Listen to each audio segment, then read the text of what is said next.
આજ રોજ ગાંધી જયંતિ છે। મહાત્મા ગાંધીને પ્રેમથી બાપુ અને રાષ્ટ્રપિતા કહેવામાં આવે છે। ગાંધીજીએ અહિંસા, સ્વચ્છતા અને શાંતિનો પાઠ ભણાવ્યો છે। મહાત્મા ગાંધીના આ આદર્શો પર વિશ્વભરમાં તેનું પાલન કરવામાં આવે છે અને જીવનમાં તેનું અનુસરણ પણ કરવામાં આવતું હોય છે।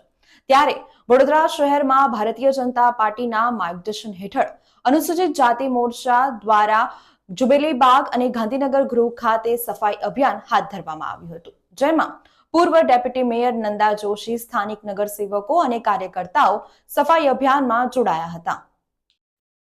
ભારતીય જનતા પાર્ટી વડોદરા મહાનગર શહેરના માર્ગદર્શન હેઠળ વડોદરા શહેર ભાજપા અનુસૂચિત જાતિ મોરચા દ્વારા ગાંધી જયંતિ નિમિત્તે સ્વચ્છતા અભિયાન પર ગાંધીનગર ગૃહ જુબેલી બાગ રોડની સફાઈ કરવામાં આવી।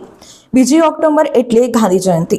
ગાંધી જયંતિ નિમિત્તે ભારતીય જનતા પાર્ટી વડોદરા મહાનગર શહેરના માર્ગદર્શન હેઠળ વડોદરા શહેર ભાજપા અનુસૂચિત જાતિ મોરચા દ્વારા ગાંધી જયંતિ નિમિત્તે સ્વચ્છતા અભિયાન હાથ ધરવામાં આવ્યું હતું, જેમાં આજે ગાંધી જયંતિ નિમિત્તે જુબેલી બાગ વિસ્તારમાં માર્ગની સફાઈ કરવામાં આવી હતી, જેમાં મોટી સંખ્યામાં અનુસૂચિત જાતિ મોરચા કાર્યકર્તાઓ પ્રમુખે રોડ પર પડેલા કચરાની સફાઈ કરી હતી।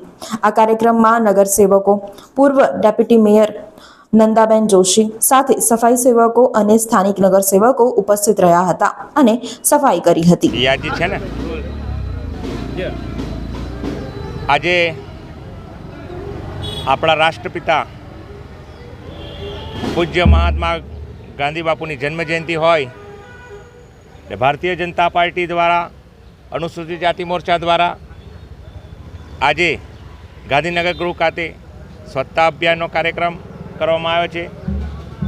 મારા માનનીય શહેર અધ્યક્ષ ડૉક્ટર વિજયભાઈ શાહના માર્ગદર્શન હેઠળ મોરચા દ્વારા છેલ્લા 7 દિવસ કરતાં વધુ સમયથી ઠેર ઠેર વોર્ડમાં સ્વચ્છતા અભિયાનના કાર્યક્રમો થઈ રહ્યા છે, જેમાં સ્વયંભૂ પ્રજા પણ જોડાઈ રહી છે અને આદરણીય વડાપ્રધાન શ્રી નરેન્દ્રભાઈ મોદીએ જે મેસેજ આપ્યો છે કે સ્વચ્છતાનો જે આખા દેશમાં લાગુ થઈ રહ્યો છે, આજે આખા દેશમાં સ્વચ્છતા અભિયાન ચાલુ થઈ રહ્યા ત્યારે માનનીય મોદીજીના સંકલ્પને સાકાર કરવા પણ અમે ભારતીય જનતા પાર્ટીના કાર્યકર્તાઓ કટિબદ્ધ છે અને અમે આજે પૂજ્ય બાપુજીના જન્મજયંતિ નિમિત્તે આજે અનુસૂચિત જાતિ મોરચા વડોદરા મહાનગર દ્વારા સ્વચ્છતા અભિયાનનો કાર્યક્રમ આપવામાં આવ્યો છે, જેમાં મારા સાથી કાર્યકર્તાઓ તેમજ સ્થાનિક વોર્ડના કાઉન્સિલરો, પૂર્વ ડેપ્યુટી મેયર સહિતના હોદ્દેદારો, ચૂંટાયેલા પ્રતિનિધિઓ તથા કોર્પોરેટરો ઉપસ્થિત રહ્યા હતા।